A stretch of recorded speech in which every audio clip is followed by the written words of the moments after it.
क्या? रूस के खिलाफ बहुत बड़ी जंग की तैयारी में है यूरोप। रूस के अंदर तक मार करने में सक्षम मिसाइलें बना रहा है यूरोप। ब्रिटेन और जर्मनी के साथ फ्रांस ने हाथ मिला लिया है। टॉमहॉक पर अमेरिकी इंकार के बाद एक्शन में है यूरोप। फाइनेंशियल टाइम्स की तरफ से यह बड़ा दावा किया गया है।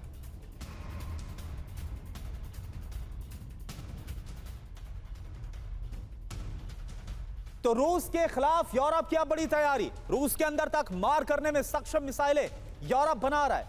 यूरोपीय देशों में लॉन्ग रेंज मिसाइल प्रोग्राम तेज कर दिया गया है। 2000 किलोमीटर रेंज की हाइपरसोनिक और क्रूज मिसाइलों का प्रोडक्शन बहुत तेज कर दिया गया, क्योंकि यूरोप बार बार यह बोलता रहा है, बयान देता रहा है कि उसे सबसे बड़ा खतरा रूस से, ब्रिटेन, जर्मनी के मिसाइल प्रोग्राम से जुड़ा है फ्रांस। यह रिपोर्ट के हवाले से खबर।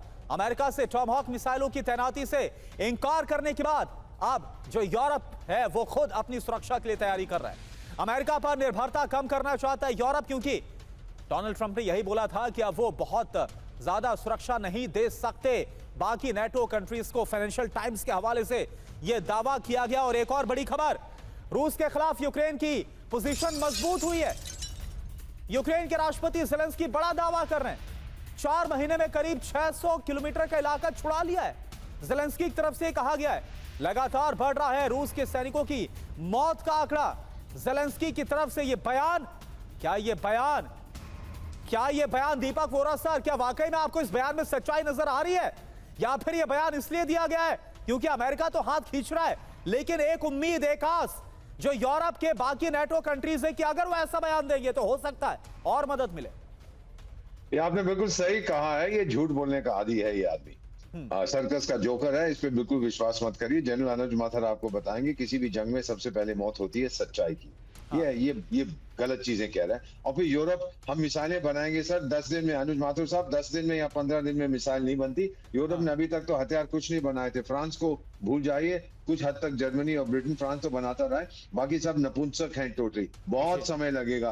वो जो नाम क्या है वो मिस लैंडन बेंडल फेंडल, वो भारत भी आई थी 26 जनवरी को, बोली कि मैंने $1 ट्रिलियन इकट्ठे कर लिए हथियार बनाने के लिए। और मैडम 10 दिन में हथियार नहीं बनते हैं, आपको 5 साल लगेंगे ये बनाने में, और तब तक ये जंग खत्म हो जाएगी।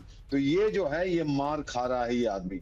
सर इसने अपने देश को, जिस तरह से ईरान के मुल्लों ने किया है, इसने अपने देश को 90% बर्बाद कर दिया है। अब क्या बोलेगा कि मैं हार गया देश को बर्बाद करके? तो कहेगा कि मैं जीत रहा हूं, मैं मॉस्को में कब्जा करूंगा। ये चीजें कहने के लिए होती हैं, इसमें कोई सच्चाई। मैं तो रहा हूं उस एरिया में सर, मैं आपको बता देता हूँ, बहुत खूबसूरत शहर देश है यूक्रेन, और कीव तो बहुत खूबसूरत है। सब कुछ खत्म कर दिया। अब तो आप तस्वीरें भी नहीं देखते वहां की, क्योंकि है ही नहीं, कुछ बचा ही नहीं है वहां पर। लोग भाग रहे हैं, पैसा लेके भाग रहे हैं, भ्रष्टाचार चरम सीमा पर है।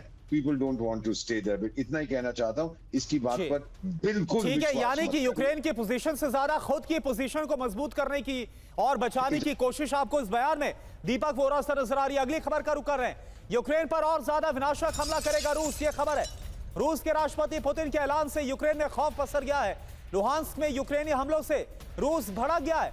डोनेट्स्क के रूसी कब्जे वाले इलाकों में जबरदस्त स्ट्राइक। लुहांस्क में ड्रोन हमलों के बाद 6 बच्चों की मौत। दरअसल यहां पर एक कॉलेज पर हमला हुआ और यहां पर 6 बच्चों की मौत, 6 छात्र मारे गए। और एक और बड़ी खबर, यूक्रेन के हमलों के बाद दहला है लुहांस्क। रूस के सैन्य ठिकानों पर मिसाइल से अटैक किया गया। शेवचेंको यूनिवर्सिटी की इमारत तबाह हुई है। यूनिवर्सिटी कैंपस में रूस के सैन्य बेस होने का दावा है। हमलों में 35 से ज्यादा लोगों की मौत। ये देखिए आप।